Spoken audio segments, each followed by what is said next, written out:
این خونه‌ایه که یکی دو روز نتونستم جمعش کنم، ولی بالاخره وقتش رسید. وقتی همه چی به هم ریخته است واقعا ذهن منم شلوغ میشه، ولی با تمیزکاری انگار سبک میشم. ولی اگه تو هم الان حوصله نداری فقط 5 دقیقه شروع کن، قول میدم بهتر بشی. برای براق کردن ظرفشویی 2 تا قاشق جوش شیرین میریزم،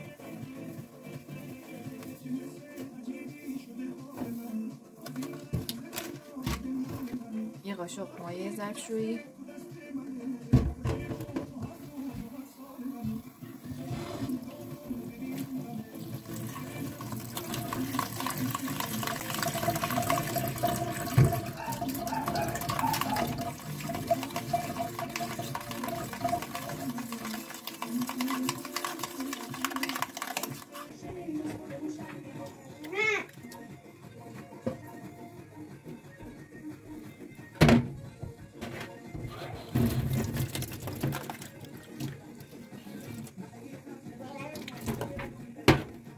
پنج تا 10 دقیقه باید بمونه.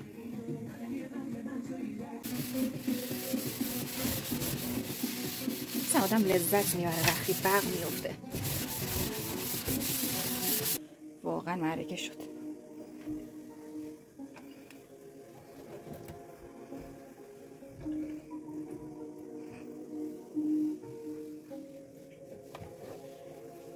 خیلی تمیز شد.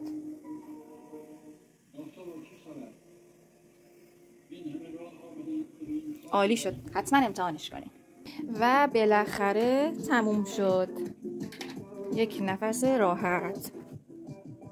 به به، همه جا تمیز شد. حال منم بهتر شد. ظرفشویی رو نگاه کنیم. و این چند تا هم اگه وسط نباشه دیگه غیر طبیعیه، بچه باید بازی کنه. حالا خیلی هم کم ریخته وسط.